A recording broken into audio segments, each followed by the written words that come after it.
நாகை திருவள்ளுவன் அவர்களும் அதிகமான அவர்களும் பேசிய பிறகு உண்மையில் எனக்கு பேசுவதற்கு ஒன்றும் பெருசா இல்லை. கிட்டத்தட்ட அவங்க நிறைய செய்தியை சொல்லிட்டாங்க. வாஞ்சிநாதன் பேசும்போது நான் இல்லை. ஒரு செய்தி முதல்ல சொல்லி நான் ஆரம்பிக்கிறேன். மேடையில் நாங்கள் 5 பேர் இருக்கோம். அதில் நாங்கள் 3 பேர் அருந்ததியரும் இல்லை, தலித்தும் நாங்கள் பட்டியல் இனத்தை ஜனங்களும் இல்லை. நாங்கள் தான் மெஜாரிட்டி. நாங்க சமூக நீதியின் பக்கம் இருக்கிறோம். சமூக நீதி என்றால் அவங்க சொன்னாங்க ஈக்குவாலிட்டி.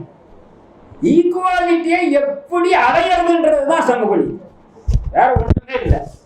இவங்களே ஏன்னா நான் இப்போ எனக்கு ஏற்கனவே தோழர் அதிகமானை தெரியும். நான் வக்கீலா இருக்கும் போது அவரு சில என்கிட்ட பிரச்சனைக்காக வந்திருக்கேன் அவங்க சங்க சார்பா.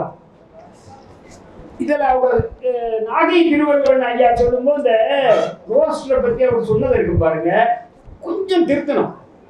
இதில் என்னன்னா 18% பட்டியல் எடுத்துக்கிறக்க 18% இருக்கு இல்லையா? அப்படின்னா என்ன, 100 பேரை எடுத்தா அதில் ரெண்டாவது சீட்டு, 6வது சீட்டு, 12வது சீட்டு, 16வது சீட்டு பட்டியல் எடுத்துக்கிறீங்க. இப்போ அதெல்லாம் ஒரு சீட்டு அருந்ததியர் கொடுத்துருக்காங்க. நீங்க அதை சொல்லாம வேற மாதிரியா நீங்களே சொல்றீங்க. சேம் சைட் கோல் போடுற மாதிரி அது கிடையாது. அது புரிய தெளிவுக்க. ஏதோ ரோஸ்டர் என்னன்னா இப்போ வந்து ஒரு 20 போஸ்ட் எடுக்கிறாங்கன்னா இதுல 21ல இருந்து அடுத்த ஆரம்பம் அடுத்த ரெக்ரூட்மெண்ட் வரும்போது. அதனால அடுத்த ரெக்ரூட்மெண்ட் வரும்போது 20ல இருந்து விட்டா 22 வந்து எஸ்சி தான், அருந்ததியர் கிடையாது. விளங்குதுங்களா? அதனால அவர் சொல்ற மாதிரி இது ரன்னிங் ரோஸ்டர். இதுல அருந்ததியருக்கு 100 போஸ்ட்ல 3 பேர்.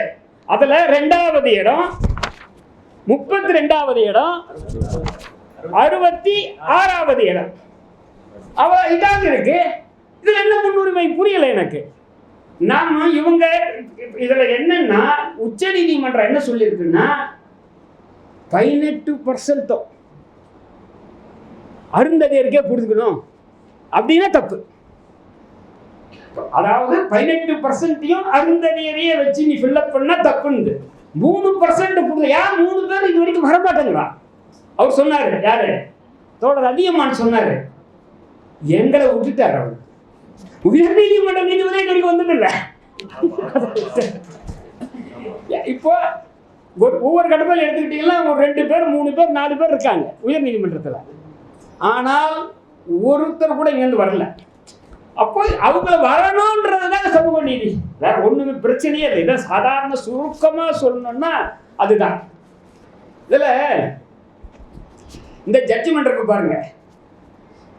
இந்த எனக்கு உச்ச நீதிமன்றத்தை பற்றியெல்லாம் நீங்கள் நினைக்கிற மாதிரி இல்லை.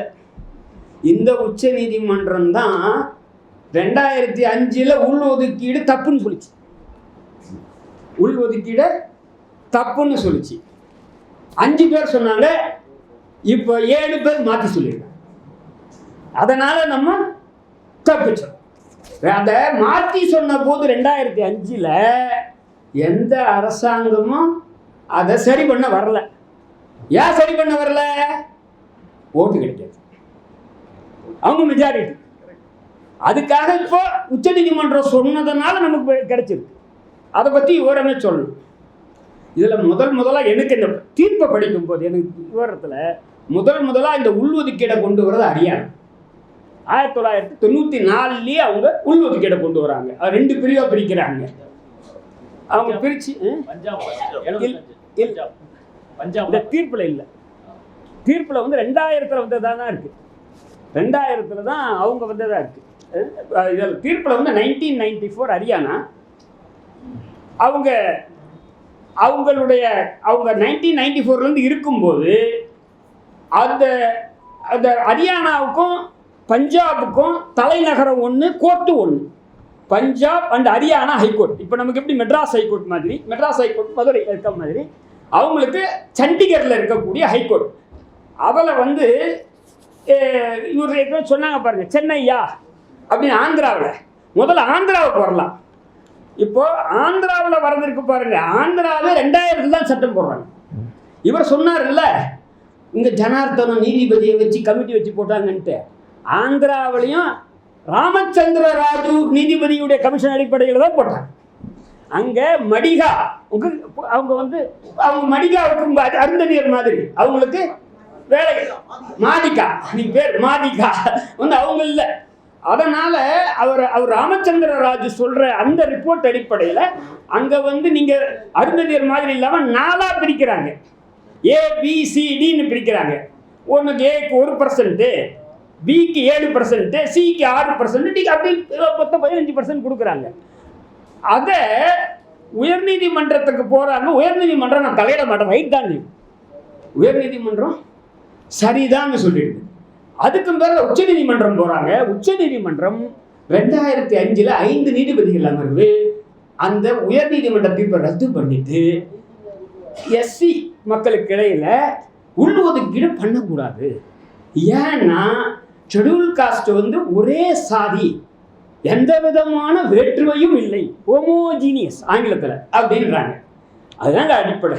அது ஹோமோஜீனியஸ்ன்னு சொல்றது அம்பேத்கர் சொன்னதுக்கே விரோதமானதா இல்லையாங்க? அவர் என்ன சொல்றாரு? கிரேடட் இன்இக்வாலிட்டின்றார். அப்படின்னா என்ன அர்த்தம்? படிக்கட்டு இப்போ இந்த அருந்ததியருக்கே கீழே இருக்கானா இல்லையா? அதான் அவர் சொன்னார், குதிரை பண்ணா இருக்கா அவனுக்கு நான் போராடுவேன் இல்லைங்களா? அதனால அதை யார் சொன்னது? நான் சொல்லல, அம்பேத்கர் சொன்னாரு, பெரியார் சொன்னாரு. இப்போ உச்ச நீதிமன்ற தீர்ப்பில் சொல்லியிருக்காங்க, இந்த தீண்டாமை என்பது பட்டியல் சாதிக்கு உடையில கூட இருக்குன்னு சொல்றாங்க. அதனுடைய விளைவு தான் அவங்க சொன்ன மாதிரி 2 செய்தி சொன்னாங்க பாருங்க. அது உச்ச நீதிமன்றத்தில் அவங்க சொல்லியிருக்காங்க. இது அந்த தமிழ்நாட்டில் இது நடந்ததை அதை ஒரு பக்கம் அதை படிக்கலை, ஏன்னா நேரம் இல்லாததால். பேரா 141 யாருன்னா இங்கே படித்த பிள்ளைங்க தான் நீங்கள் கூகுளில் போய் பார்த்து தீர்ப்பு பார்த்தா சந்திரசூட் தலைமை நீதிபதி தீர்ப்பு இதில் வந்து இந்த அந்த இந்த சம்பவத்தை சொல்கிறாங்க. ஒரு அருந்ததியர் பையன் பறையர் பெண்ணை திருமணம் பண்ணிக்கிறான். இல்லை அவங்க 2 பேர் போயிட்டாங்க, வெளியே கொடுக்குறாங்க, அந்த ஊரில் இருந்தால் பிரச்சனைட்டு போயிடுறாங்க. அப்போது இந்த பையனுடைய குடும்பத்தை சேர்ந்த அனைத்து பெண்களையும் அவங்க அதே ரேப்புன்னு அவங்க யூஸ் பண்ணுறாங்க, பாலியல் வன்கொடுமை செய்கிறார்கள். அப்படின்னா என்னங்க இது? இதுக்கு பேர் என்ன? இதை தான் அவங்க சொல்கிறாங்க. இதை மாதிரி இது இருக்குன்ட்டு இதை வந்து நான் இவங்கள மாதிரியே இப்போ தலித் முரசு பத்திரிக்கை இருக்குது, இன்னும் கேட்டால் அதை நடத்துறது பறைய மக்கள் தான். அதிலே எழுதியிருக்காங்க இந்த மாதிரி இவங்க எப்படி தர்மபுரியில் இருக்கிற மாதிரி அருந்ததியருடைய குடிசைகள் எரிக்கப்பட்ட விவரம் வந்து கண்டிக்கப்பட்டிருக்கு. இது தப்புன்னு கண்டிச்சிருக்காங்க அவங்க. புனித பாண்டியனும் என்னுடைய நண்பர் பேராசிரியர் இளங்கோவனும் இதை தப்பு, எப்படி சாதி இந்துக்களில் ஆதிக்க சாதிகள் எப்படி ஆணவ கொலை செய்கிறார்கள் எரிக்கிறார்களோ அதே மாதிரி பட்டியல் சாதியில செய்தாலும் தப்பு. எங்க ஆதிக்கம் இருந்தாலும் தப்புங்க. சாதி இந்துக்கள் இருந்தாலும் தப்பு, பட்டியல் சாதியில் இருந்தாலும் தப்பு. அதுக்கு தீர்வு காண்றது தான் இப்போ நம்முடைய நோக்கம். இப்போ நம்ம அங்கே இருந்து இதுக்கு வந்தால் அப்போ சின்னையா கேஸால் என்ன ஆச்சு? ஹரியானாவில் இருந்தது 2005க்கு அடுத்து 2006 ரெட்டாயிடுச்சு. அதுக்கும் பேரில் அவங்க சுப்ரீம் கோர்ட்டுக்கு வராங்க 2006. அதுதான் இப்போ இந்த தீர்ப்பு. அதே மாதிரி பஞ்சாபில் உங்களுக்கு இந்தியாவிலேயே மிக அதிகமான பட்டியல் சாதியினை சேர்ந்தவங்க பஞ்சாபில் தான் இருக்காங்க. கிட்டத்தட்ட 3இல் 1 பகுதி இது இருக்காங்க, 32%. அங்கே இருக்கக்கூடிய ஷெட்யூல் காஸ்ட் அங்கே அவங்க அதில் 25% அங்கே ரிசர்வேஷன் கொடுத்துருக்காங்க. 25% இருக்கிற சொல்கிறாங்க 12.5க்கு ஒரு 2 சாதிக்கே வால்மீகிஸ் அண்ட் மசாபி 6ன்றவங்களுக்கு கொடுத்துருக்காங்க. மீதி இருக்கக்கூடிய கிட்டத்தட்ட ஒரு பெரிய எண்ணிக்கையிலானவங்களுக்கு வந்து மீதி கொடுத்துருக்காங்க. அதை வந்து 2006 அவங்க சட்டம் போடுறாங்க. உடனே அதுவும் ரத்தாகுது 2010. அந்த தீர்ப்பும் அதுவும் பஞ்சாப் ஹைகோர்ட் தீர்ப்பு தான் கொடுத்தது, பஞ்சாப் ஹரியானா ஹைகோர்ட். அதுக்கும் பேரில் உச்ச நீதிமன்றம் வராங்க. 2009 அருந்ததியருக்கு தமிழ்நாட்டில் கொடுக்குறாங்க. இவங்க மீண்டும் இவங்க சொன்னாங்க, அந்த 76 அருந்ததியர் என்பது ஒரு சாதி இல்லை, தீர்ப்பில் சொல்லியிருக்காங்க, சக்கிலியன், மாதாரி, மடிகா, பகடி, தோட்டி, ஆதி ஆந்திரா இவங்கெல்லாம் சேர்ந்தது தான் அருந்ததி. ஏன்னா இதை இவங்க யாருமே சொல்லுவாங்களான்னு பார்த்தேன், அது சொல்லலை. எப்படி தேவேந்திரன்றது கூட ஒரு குறிப்பிட்ட 7-8 சாதிகள் சேர்ந்தது தான் அந்த இது. அதனால் இங்கே இந்த இந்த இந்த இந்த 2009 இங்கே அவங்க சொன்ன மாதிரி என்ன பண்ணுறாருன்னா 16% ஆஃப் 18%, 16% ஆஃப் 18%னா 2.88, 2.88ன்றது 3, வேறு ஒன்றும் இல்லை. அதாவது 100 பேரில் அவங்க 18ன்னா இப்போ 3 பேர் அருந்ததியராக இருக்கணும்னு தான் சொல்லியிருக்கு. இப்போ ரவிக்குமார் எழுதின புத்தகத்தில் நாம் அந்த அருந்ததியர் இருக்கணும் 18 பேர் முடின்னு சொல்ல மாதிரி இருக்குது. அதான் வருத்தமாக இருக்குது. அதாவது உச்ச நீதிமன்றம் கூட இந்த தீர்ப்பில் தெளிவாக சொல்லுது, உள்ஒதுக்கீட்டுக்கு வரையறை வைக்கிறது. உள்ஒதுக்கீடு பண்ணும்போது உள்ஒதுக்கீட்டை நீங்கள் ஒரு பர்சன்டேஜ் சொல்லிடணும். அதை தாண்டி 3% சொல்லணும். அது இல்லாமல் 18%ல் இவங்க அருந்ததியர் எவ்வளோ போகிறாங்களோ மீதி உனக்கு அப்படின்னா தப்பு. 18 இவங்க 10 பேரில் 10 அப்படி கிடையாது, 3 தான். அப்படின்றது தான் 3ஐ உறுதிப்படுத்துவதற்காகத்தான் இந்த 3%. எனவே இது அதை பண்ணலாமா, அப்படி உள்ஒதுக்கீடு பண்ணலாமா? என்ன அப்போ என்ன டெஸ்ட்டு, சுப்ரீம் கோர்ட் சொல்ல டெஸ்ட் என்னன்னா, இந்த மாதிரி ஒரே ஹோமோஜீனியஸாக, அதுக்கு ஆப்போசிட் வார்த்தை ஹெட்ரோஜீனியஸ். இது வந்து ஒரே சாதி இல்லையா? அவர் தான் சொன்னார், அதிகமாக தெளிவாக சொல்லிட்டார். நானே இந்த உச்ச நீதிமன்றமும் சொல்லிடுது. நான் இப்போ சொன்ன உச்ச நீதிமன்றம் சொல்லாத தகவல் இந்த அழகேந்திரன் விஷயம், வீட்டை கொளுத்துறது, இன்னும் பல்வேறு விதமாக இந்த இந்த அருந்ததியருக்கும் மற்ற பிரிவினருக்கும், அதாவது பல்லர் அல்லது பறையர், இந்த இவங்களுக்கு இடையிலே கொடுக்கல் வாங்கலாம் கிடையாது. எங்கே அதான் இன்னைக்கு அதுதான் அடிப்படைங்க. அப்படி கண்டி வந்துட்டா இந்த பிரச்சனையே கிடையாது. அப்படி வரணும்னு எதிர்பார்க்குறோம் எல்லாருக்குமே. அதனால் எப்படி அதை நான் இவர் சொன்னாங்க பாருங்க, உச்ச நீதிமன்ற தீர்ப்பில் சொல்கிறாங்க, இந்த உள்ஒதுக்கீடை எதிர்ப்பது, அதாவது கிளாசிஃபிகேஷன் இருக்கிறது, என்னது இருக்கிறத பிரிக்கிறது, அது கிளாசிஃபிகேஷன் இல்லை சப் கிளாசிஃபிகேஷன். இந்த மாதிரி பிரிப்பதை எதிர்ப்பது, அவர் நாகை திருவள்ளுவர் சொன்னது அப்படியே அதே வார்த்தையை உச்ச நீதிமன்றம் சொல்லுது. உயர் சாதியினர் மற்றவர்களுக்கு கொடுக்கூடாதுன்னு சொல்றாங்க பாருங்க, பேக்வேர்டு கொடுக்கூடாது, எஸ்சி கொடுக்கூடாதுன்னு சொல்றது தான் நீ சப் கிளாசிஃபிகேஷன் எதிர்க்கிறது உச்ச நீதிமன்றம் சொல்லுது. ரெண்டும் ஒன்று தான் அப்படின்றத சொல்றாங்க.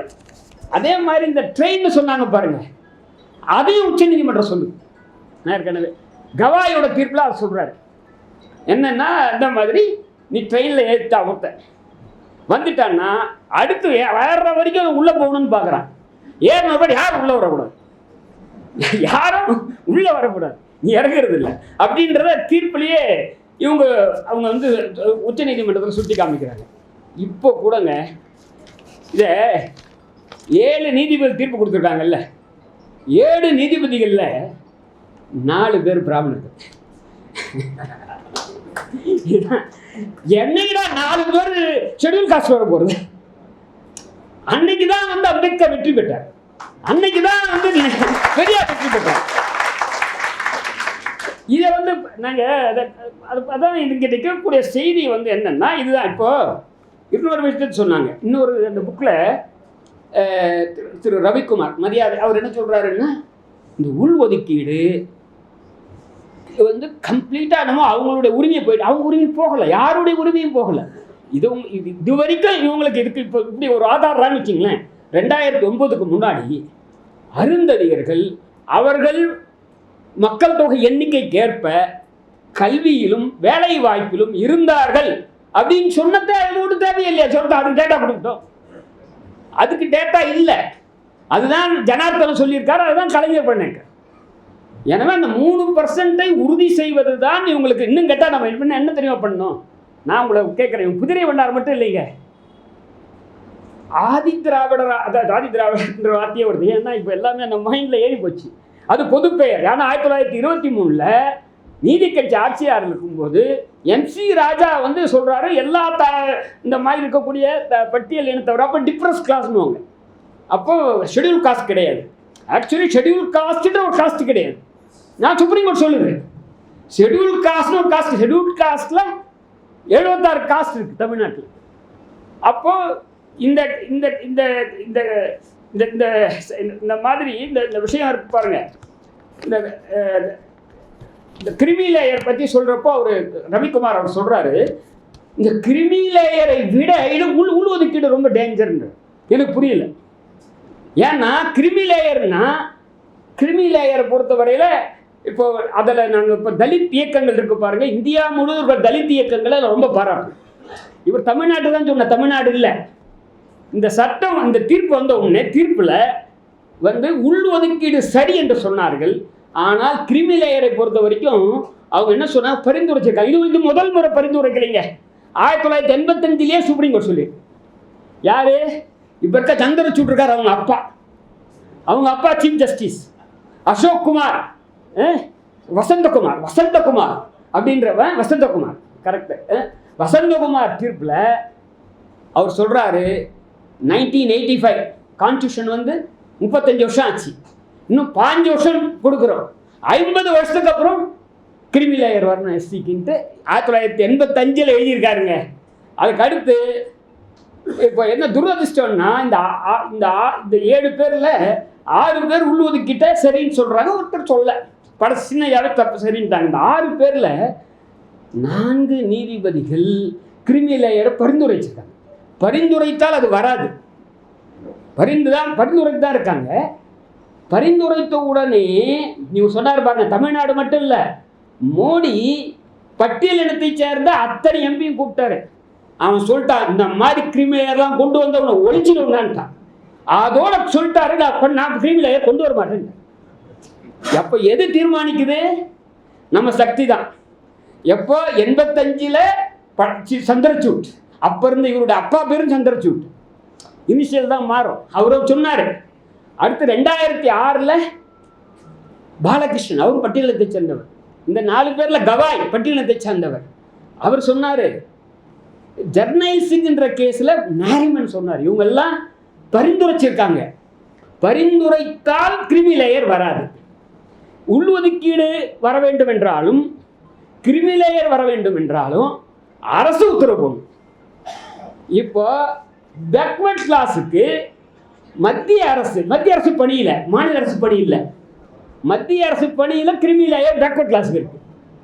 அதே மாதிரி கல்வி நிலையத்தில் இங்கே இருக்கக்கூடிய ஐஐடிக்கு போகணும்னா, திருச்சியில் இருக்கக்கூடிய என்ஐடிக்கு போகணும்னா அங்கே பேக்வர்ட் கிளாஸுக்கு கிரிமி லேயர் இருக்குது. தமிழ்நாட்டில் இல்லை, தமிழ்நாடை தவிர மற்ற எல்லா மாநிலங்கள்லையும் இருக்குது.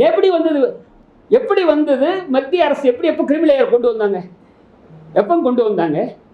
அப்போது இந்த பேக்வர்ட் கிளாஸை சேர்ந்த தலைவர்கள் இந்தியா முழுவதும் அதை எதிர்க்கவில்லை. எப்போ கொண்டு வந்தாங்கன்னா நரசிம்மராவ் இருந்தபோது, நரசிம்மராவ் தான் முதல்ல கிரிமி லேயர் கோர்ட்டு கொண்டு வரல. அதாவது விபி சிங் கொண்டு வர உத்தரவு இருக்கு பாருங்க. விபி சிங் மத்திய அரசின் பணிகளில் 27% கொடுக்குறார். யாருக்கு? பேக்வர்ட் கிளாஸ்க்கு. பேக்வர்ட் கிளாஸ்க்கு கொடுக்குற அந்த 27% கொடுத்ததில் அவருடைய ஆட்சி கவிழ்ந்து போகுது. கவிழ்ந்த உடனே நரசிம்மராவ் அந்த உத்தரவு இருப்பாருங்க, ஜிஓ இருக்க, அரசாணை இருக்கு, அந்த அரசாணையில் 2 திருத்தம் பண்ணுறார். ஒரு திருத்தம் 27, ஒரு திருத்தம் கிரிமி, அதாவது கிரிமி லேயர். இன்னொரு திருத்தம் 10% மேல் சாதிக்காரங்களுக்கு, மேல் சாதியில் ஏழைக்கு. இப்போ மோடி அரசாங்க சட்டத்தை சேர்த்துட்டார். அது அப்போ முதல்ல பண்ணது யார்? Narasimha Rao.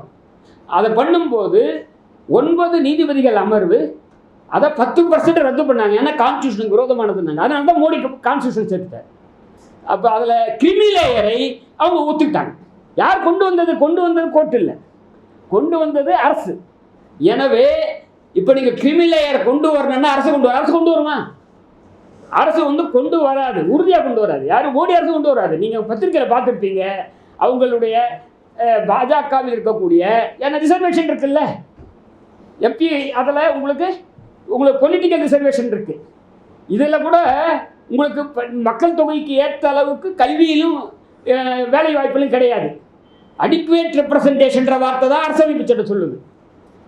Political reservation proportionate representation. ப்ரொபோர்ஷனேட்னா இங்கே எவ்வளோ பேர் இருக்காங்களோ அதுக்கு இணையாக இருக்கணும். இங்கே எஸ்சி ஷெடியூல் காஸ்டில் இப்போ 100 அந்த இருக்கிறவங்கள 18 பேர் கிடையாது. நீங்கள் 25 பேர் தான் 25 பேர் கொடுக்கணும்னு இல்லை. அடிக்குவேட் ரெப்ரசன்டேஷன் இருக்கான்ற வார்த்தை தான் கான்ஸ்டியூஷன் சொல்லுது. எனவே இந்த இந்த தகவல் இருக்கு பாருங்க. அதனால் இந்த இந்த இந்த இந்த 3 விதமான பிரச்சனைகள் இருக்குது. பொலிட்டிக்கல் இப்போ இந்த பிரச்சனையில் வரல. பொலிட்டிக்கல் ரிசர்வேஷன்றது எம்எல்ஏ எம்பிக்கான ரிசர்வேஷன், அது இப்போ வரல, இப்போ சர்ச்சைக்கு வரல. அதே மாதிரி லோக்கல் பாடிக்கான இது கிராம பஞ்சாயத்து இதெல்லாம் பொலிட்டிக்கல் ரிசர்வேஷன், அதிகாரத்துக்கான நேரடியான பங்கு. 2 வந்து வேலைக்கான ரிசர்வேஷன், 3 வந்து கல்விக்கான ரிசர்வேஷன். இதில் வேலைக்கான ரிசர்வேஷன் சொல்கிறது கொஞ்சம் படிச்சிருக்க பிள்ளைங்களுக்காக சொல்கிறேன். அதில் நான் சுப்ரீம் கோர்ட்டில் விவாதிக்கிறாங்க என்னென்னா 16(4) தான் வேலைக்கான ரிசர்வேஷன். அதில் எஸ்சி எஸ்டின்ற வார்த்தை உபயோகிக்கல, அதில் உபயோகிக்கிற வார்த்தை பேக்வர்ட். இப்போ இப்படி சொல்கிறேன்னு வச்சுக்கோங்க, பேக்வர்ட் எஸ்சி எஸ்டி 3 பேருக்கு சேர்த்து 69% தமிழ்நாட்டில் அப்படின்னு சொன்னால் நியாயம் யாருக்கு கிடைக்கும்? புரியுதுங்களா? ஒரு எஸ்சியாவுக்குள்ளே போக முடியுமா? அதான் சுப்ரீம் கோர்ட் சொல்லுது. அதில் இந்த வார்த்தை உபயோகப்படுத்துறது 16(4)ல் பேக்வர்ட் கிளாஸ் என்பது SC ST and other backward class இவங்க. அப்போது இது 3 பேரையும் சேர்ந்து தான் பேக்வர்ட் கிளாஸ்ன்ட்டு கான்ஸ்டியூஷன் சொல்லுது. கான்ஸ்டியூஷனில் சொல்லும்போது கல்விக்கான இடஒதுக்கீடு இல்லை, 15(4) கிடையாது, 16(4) மட்டும்தான் அந்த வேலைக்கு. அந்த வேலைக்கு இருக்கிறதுல பேக்வர்ட் கிளாஸ் தான். பேக்வர்ட் கிளாஸ் என்பது எஸ்சி எஸ்டி ஓபிசி. அந்த அந்த அந்த அந்த அந்த முறையில் எல்லாருக்கும் சேர்த்து கொடுத்தால் அது எப்படி சமூக நீதிக்கு உகந்தது இல்லையோ அதே அதை பிரிக்கிறோம்ல, பிரிக்கலாமா? பேக்வர்ட் கிளாஸை பிரிக்கலாமா? பிரிக்கலாம். எஸ்சி எஸ்டி ஓபிசின்னு பிரிக்கலாம், எஸ்சிக்கு வேறு எஸ்டி வேறுன்னு பிரிக்கலாம், எஸ்சிக்குள்ளார உள்ஒதுக்கீடு பண்ணலாம். இங்கேயே பிசியில் பண்ணலாமா? பண்ணலான்னு சொல்லி உச்சநீதிமன்றம் முன்னாடியே சொல்லியிருக்கோம். 2005க்கு முன்னாடியே மண்டல் தீர்ப்புலேயே பிசி எம்பிசின்னு பிரிக்கலான்னு. அதுக்கும் முன்னாடியே தமிழ்நாட்டில் பிரிச்சுட்டார் கருணாநிதி. 1989 பிரிச்சுட்டார். இந்த ஜட்ஜ்மெண்ட்டு மண்டல் தீர்ப்பு வந்தது வந்து 1992, 89லேயே பிரிச்சுட்டார். அதே மாதிரி பிசியில் முஸ்லீமுக்கு 3.5% கொடுத்துருக்காங்க உள்ளுதுக்கீடு, கிறிஸ்டியன்ஸுக்கும் 3.5% கொடுத்துருக்காங்க. அதை யாரும் எதிர்க்கலையே, அந்த உள்ளுதுக்கீடு யாரும் எதிர்க்கலை. ஏன் கொடுக்குறாங்க? முஸ்லீம் 3.5% உறுதிப்படுத்தணுன்றதான் நோக்கம். இதில் வேறு எந்த விதமான அந்த நோக்கமும் கிடையாது. ரெண்டாவது என்ன அவங்க இப்போ மீண்டும் சொல்கிறாங்கன்னா, இப்போ என்ன இப்போ உச்சநீதிமன்றத்துக்கு போனதை பற்றி சொல்கிறாரு. அவர் உச்சநீதிமன்றத்தில் என்ன சொல்கிறாருன்னா, மேடையில் பேசுகிறதுக்கு நேர் எதிர்மாறாக என்ன சொல்கிறாங்க, மாநாடு போடுறாங்க, மாநில உரிமைகளை பாதுகாப்போம் சொல்கிறாங்களா இல்லையா? இப்போ என்ன சொல்கிறாங்க, யார் உங்களுக்கு இப்போ உள்ஒதுக்கீடு கொடுக்குறது? யார் 18% கொடுக்குறது? மாநில அரசு கொடுக்குது. இங்கே எல்லா இடத்துலையும் பஞ்சாபில் ஹரியானாவில் எல்லா இடங்கள்லையும் ஆர்டிகல் 16(4)ல் ஆர்டிகல் 15(4)ல் மாநில அரசு தான் தருது. மாநில அரசு வேலைக்கு மாநில அரசு தருது, மைய அரசு வேலைக்கு மைய அரசு தருது. மைய அரசில் 18% கிடையாது, 5%. இங்கே சாஸ்திரி நகரில் சாஸ்திரி பவனா இல்லை இன்கம் டேக்ஸில் கண்டி இருந்தால் 5% தான் இருக்கு எஸ்சிக்கு ரிசர்வேஷன். அப்போது நீங்கள் வந்து அங்கே அப்போ என்ன இந்த 16(4) 15(4) இருக்கு பாருங்கள், 341 நமக்கு சம்மந்தப்பட்டது ஷெட்யூல் காஸ்ட்ன்றதை வந்து ஷெட்யூல் காஸ்ட்ன்றதை ஐடென்டிஃபை பண்ணுறது தான். யார் ஐடென்டிஃபை பண்ணுறது? நம்ம முதல்ல வெள்ளக்காரன் ஐடென்டிஃபை பண்ணோம். 1935 தான் ஃபஸ்ட்டு பண்ணுறாங்க. 1936 முதல்ல அது மாதிரி டிப்ரெஸ் கிளாஸ்ன்னு இருந்து 36ல் முதலாக எஸ்சி ஃபஸ்ட்டு அந்த அந்த லிஸ்ட் ஒன்று பப்ளிஷ் பண்ணுறாங்க. அதில் யார் பப்ளிஷ் பண்ணுறதுன்னா மெஜஸ்டின்றாங்க. யார்? வெள்ளக்கார கிங் இருக்கார் பாருங்க, அவர் பேரில் அந்த அறிக்கை வருது. இப்போ பிரசிடென்ட் பேரில் அந்த அறிக்கை இருக்குது. அதுதான் சொன்னார், படித்து காமிச்சார் நாகை திருவள்ளுவர். எதுக்காகன்னா கான்ஸ்டிடியூஷனில் இந்த லிஸ்ட்லாம் போட்டு அதை பெருசாக்க விரும்பலை. இதை யார் செய்வார்? பிரசிடென்ட் பண்ணுவார். எப்படி பண்ணுவார் பிரசிடென்ட்டு? அந்தந்த மாநிலத்தில் இருக்கக்கூடிய அரசை கலந்து கொண்டு பண்ணுவார். அந்தந்த மாநில அரசை கலந்து கொண்டு பண்ணுற இந்த லிஸ்ட் இருக்குல்ல. இப்போ நீங்கள் அருந்ததி இருக்கீங்க, தமிழ்நாட்டில் தான் நீங்கள் ஷெட்யூல் காஸ்ட், ஆந்திராவில் நீங்கள் ஷெட்யூல் காஸ்ட் கிடையாது. கர்நாடகாவில் நீங்கள் ஷெட்யூல் காஸ்ட் கிடையாது, டெல்லியில் ஷெட்யூல் காஸ்ட் கிடையாது, ஹரியானாவில் நீங்கள் ஷெட்யூல் காஸ்ட் கிடையாது.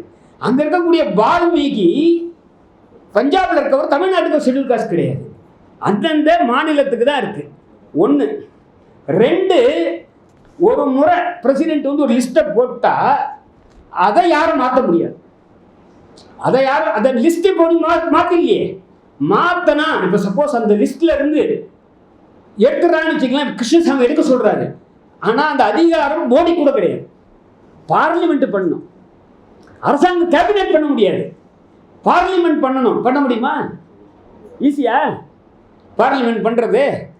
எனவே தான் இந்த யார் ஷெட்யூல் காஸ்ட்ன்ற லிஸ்ட்டு தான் வந்து 341 சொல்லுது. ஆனால் எவ்வளவு பர்சன்டேஜ் வேலை தரணுன்றது மாநிலம் தான் தீர்மானிக்கும். அதை நான் சொல்ல, உச்சநீதிமன்றம் சொல்லுது. எல்லாருக்கும் அதான் தெரியும். 18% யார் தீர்மானிக்கிறது? வேலையிலையும் இதுலையும் அது தீர்மானிப்பது மாநில அரசு தான். ஒவ்வொரு மாநிலத்தில் நான் சொன்னல, இங்கே ஆந்திராவில் 5% ABCDன்ட்டு, பஞ்சாபில் 25%, 12.5, 12.5, 12.5, 12.5. எனவே இவைகளையெல்லாம் வந்து தீர்மானிப்பது மாநில அரசு. ஆர்டிகல் 16(4)ல், ஆர்டிகல் 15(4)ல் தீர்மானிப்பது தான். நான் புதிரை வண்ணாரை தாண்டி சொல்கிறேன். இப்போ ஒரு பேரை கூட கூப்பிட்டாங்க, டேவிட் ஷெட்யூல் காஸ்ட் கிடையாது. ஏன்னா அவர் ஷெட்யூல் காஸ்ட் கிறிஸ்டியன். ஏன்னா அவர் கிறிஸ்தவ மதத்துக்கு போனாலும் ஷெட்யூல் காஸ்ட் அவர் விட்டு போகல. ஆனால் அவர் ஷெட்யூல் காஸ்ட் கிடையாது.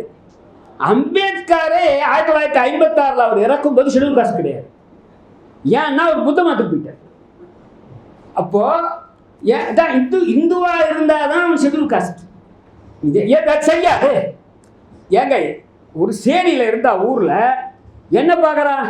நீங்கள் ஒரு அருந்ததியராக இருந்தால் நீ எந்த மதத்துக்கு போனாலும் சரி, நீ வந்து கிறிஸ்டியனாக போனாலும் சரி, புத்திஸ்டாக போனாலும் சரி, நீ எந்த மதத்துக்கு போனாலும் உன்னை பொறுத்தவரையே அவன் வந்து அன்டச்சபிலிட்டி. அவங்கள எப்படி சேரியில் இருக்கா அதே மாதிரி தான் இருக்கான். அப்போது கிறிஸ்தவர்களுக்கான இந்த உரிமை இருக்கு பாருங்க. இன்னும் கேட்டால் இன்னும் கொடுமை என்ன தெரியுங்களா? 1 இயர் கிறிஸ்டியன் வந்து MBC, schedule cost Christian BC. அவனுக்கும் கீழே என்ன அநீதி இல்லையா அது? ஏங்க இதெல்லாம் நீங்கள் இதாங்க சமூக நீதி. நான் இப்போ பேசுகிறது தான் சமூக நீதி. ஏங்க நான் கிறிஸ்டியனும் கிடையாது, நான் வந்து ஷெட்யூல் காஸ்டும் கிடையாது. ஆனால் அவர்களை வந்து இங்கே சேர்க்கணுமா? அது என்ன பண்ணணும்? 18%, 25% ஆக்கு. ஷெட்யூல் காஸ்ட் கிறிஸ்டியன் என் சகோதரன் இங்கே கொண்டு வான்னு சொல்லணும். ஏன்னா அவனும் என்னை மாதிரியே துன்பத்துக்கு உள்ளாகிறான், என்ன மாதிரியே அன்டச்சபிலிட்டிக்கு உள்ளாகிறான், என்ன மாதிரி அங்கே கூட ஜாதி இந்துக்களை தாக்கப்படுறான். இல்லை அவே அருந்ததியராக இருந்தால் மற்ற ஆதிக்கம் செலுத்தக்கூடிய ஷெட்யூல் காஸ்டால் தாக்கப்படுறான். அதனால் அவங்களும் இதாங்க நம்முடைய சமூக நீதியினுடைய அடிப்படையான இந்த செய்திகளாக நம்ம சொல்லணும். எனவே இதில் சொல்லிவிட்டு இன்னும் ஒரே ஒரு தகவல் மட்டும் சொல்லிவிட்டு நான் முடிச்சுக்கிறேன். என்னென்னா, உங்களுக்கு இப்போ 5 நீதிபதிகள் 2005 சொன்ன தொட்டு எல்லாம் தமிழ்நாடு மட்டும் தப்பிச்சுது. ஹரியானா போச்சு, பஞ்சாப் காலி. இப்போ அவங்களுக்கு தான் மீண்டும் உயிர் வந்திருக்கு இந்த தீர்ப்புனால. ஏன்னா பஞ்சாப் அரசாங்கமும் ஹரியானா அரசாங்கமும் சுப்ரீம் கோர்ட்டுக்கு போச்சு. நம்ம ஊர்லேருந்து தமிழ்நாட்டில் இருந்தோம் யார் இவங்க போட்ட கேஸ் எல்லாம் போச்சு. யார் யாரை சொன்னாங்க, யார் போட்டாங்கன்னு உங்களுக்கு தெரியும். வழக்கை யார் போட்டாங்க? அருந்ததியர் போட மாட்டாங்க. அருந்ததியர் அல்லாத ஆதிக்கம் செலுத்தக்கூடிய பட்டியல் இடத்தை சேர்ந்தவங்க போட்ட வழக்குகள்லாம் சுப்ரீம் கோர்ட்டுக்கு போச்சு. இந்த எல்லா வழக்கையும் 3 மாநில வழக்குகளையும் சேர்த்து விசாரிக்கிறாங்க. சின்னையா வழக்கு சரியா தப்பா அப்படின்றது தான் தீர்ப்பு. ஆந்திரா ஹைகோர்ட் சரின்னு சொல்லிச்சு, உச்சநீதிமன்றம் 5 பேர் சொல்லிட்டாங்க. அது சொன்ன காரணத்தை இப்போ மறுத்துட்டாங்க.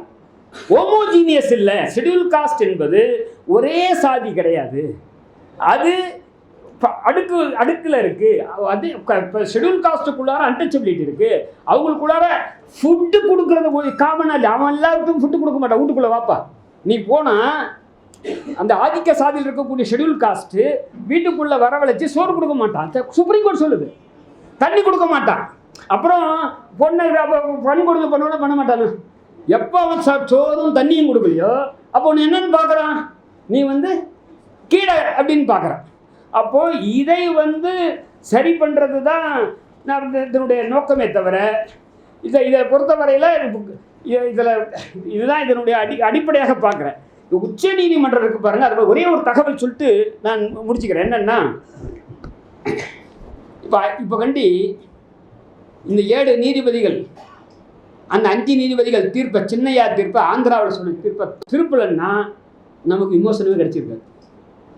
ஏன்னா இங்கே இருக்க ஸ்டாலின் தான் தப்பாக சொல்லு, கருணாநிதி நல்லா பண்ணார், இல்லது மோடி அவங்கெல்லாம் உள் ஒதுக்கிட்டு ஆதரிப்பாங்களா பாருங்க, அவங்க ஆதரிச்சுக்கு வேலை பண்ண மாட்டாங்க.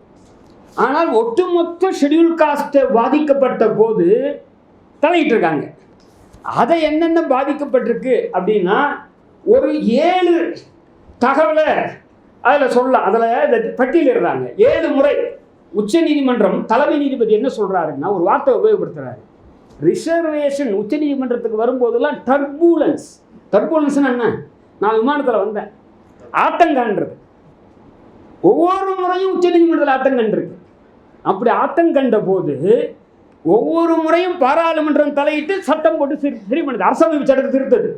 அரசமைப்பு சட்டத்தை திருத்துற அதிகாரம் மாநிலத்துக்கு கிடையாது, பாராளுமன்றத்தில் தான் வேணும். அது கூட எப்படி வேணும், சரியான மெஜாரிட்டி இருந்தால் முடிய போடாது. மெஜாரிட்டி இருந்தால் சட்டம் போடலாம். நீங்கள் அரசாங்க சட்டத்தை திருத்தணும்னா 2/3 வேணும். 3 பேரில் 2 பேர் ஓட்டு போடணும், அப்போ தான் திருத்தணும். இப்போ மண்டல் தீர்ப்பு வந்தது இல்லையா, மண்டலில் என்ன அவங்களுக்கு வேலை, ஓபிசிக்கு பேக்வர்ட் கிளாஸுக்கு மத்திய அரசு பணியில், கல்வியில் கூட கிடையாது, கல்வியில் 2006 தான் வருது, பணியில் 27% கொடுத்தா சரியாக தப்பான்னு தானே சொல்லணும். அந்த தீர்ப்பில் 9 பேர் என்ன தெரியுமா சொல்லிட்டாங்க, 9 பேர் இதில் ஏற்கனவே எஸ்சி எஸ்டிக்கு உள் ஒதுக்கீடை கன்ஃபியூஸ் பண்ணிக்காதீங்க. எஸ்சி எஸ்டிக்கு ப்ரமோஷனில் ரிசர்வேஷன் இருந்தது, அது தப்புன்னு சொல்லிட்டாங்க அந்த தீர்ப்பில். அது அந்த வழக்கிலேயே ஒரு விசாரணைக்கான பொருளே கிடையாது. அதில் பிசிக்கு தரணும் தான் இது. அப்போ என்ன பண்ணாங்க, பார்லிமெண்ட்டு அப்போ அரசமைப்பு சட்டத்தை திருத்தி அவங்க 16(4)A அப்படின்னு கொண்டு வராங்க.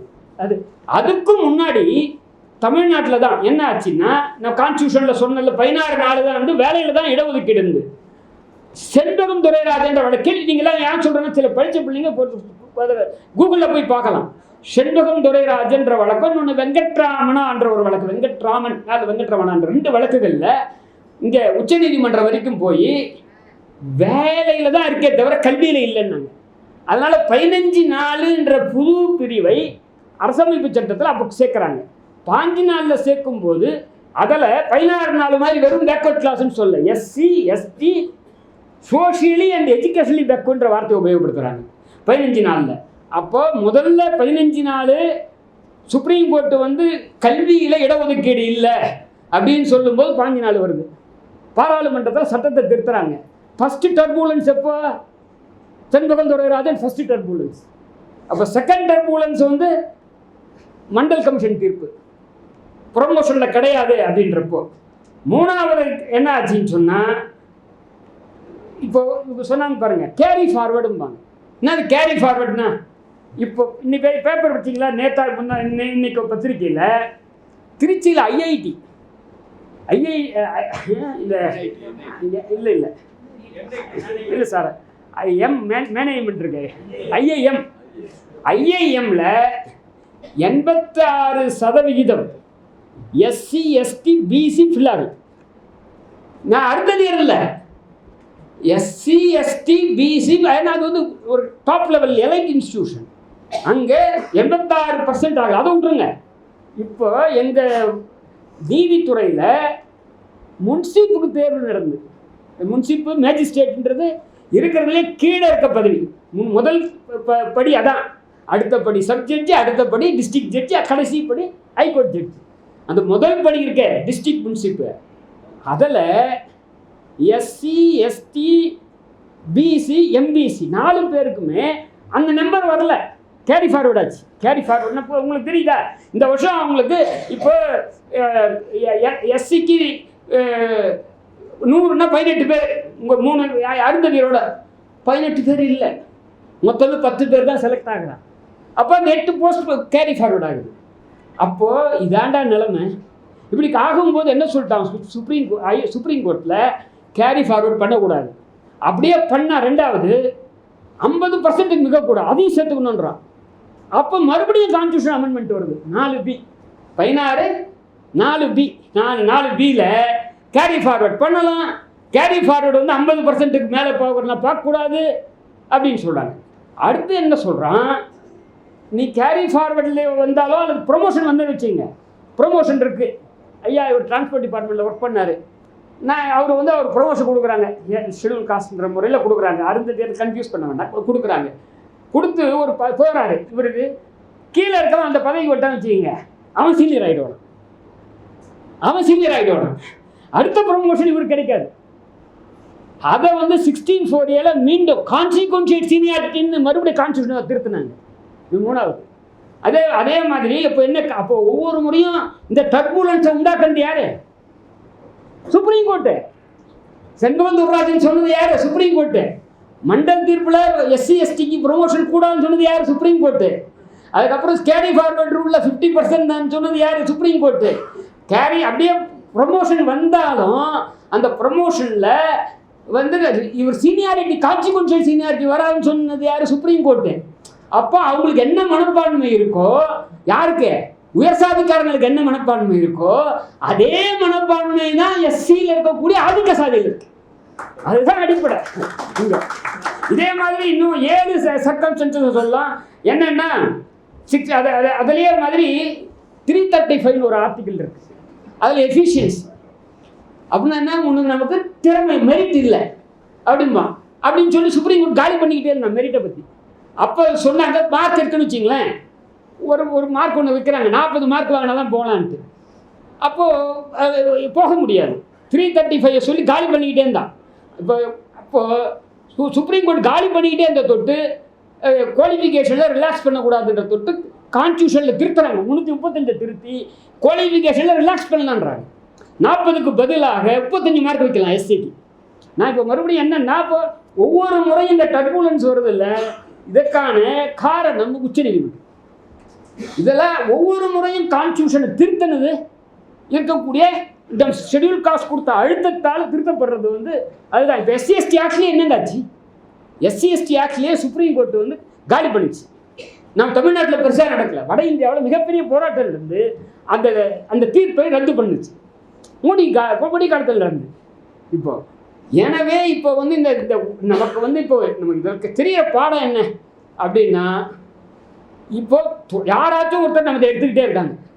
ஒன்று கோர்ட் இருக்குது, இல்லைன்னா அதிகாரிகள் மேலே உட்காந்துருக்கு. சொன்னார் பாருங்க, யார் டேட்டா அனுப்புன்னா ஜதார்த்தனா அனுப்ப மாட்டேங்கிறாரு. எனக்கு அவர் யார் சொல்கிறாருன்னு எனக்கு தெரியுது.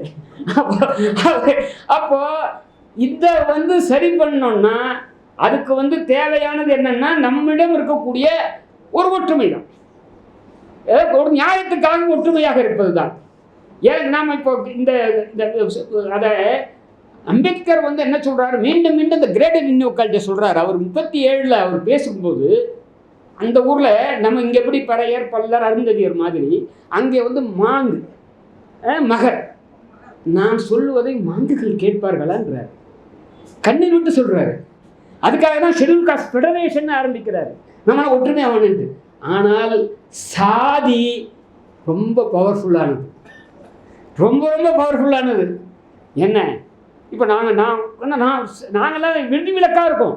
இப்போ எனக்கு ஒரு சாதி இருக்குது, அதுக்குள்ளே தான் எங்கள் வீட்டில் கல்யாணம் பண்ணுவோம். அவரும் அதான், இவங்க வீட்லேயும் அதான். இதெல்லாம் எப்படி முடியும்?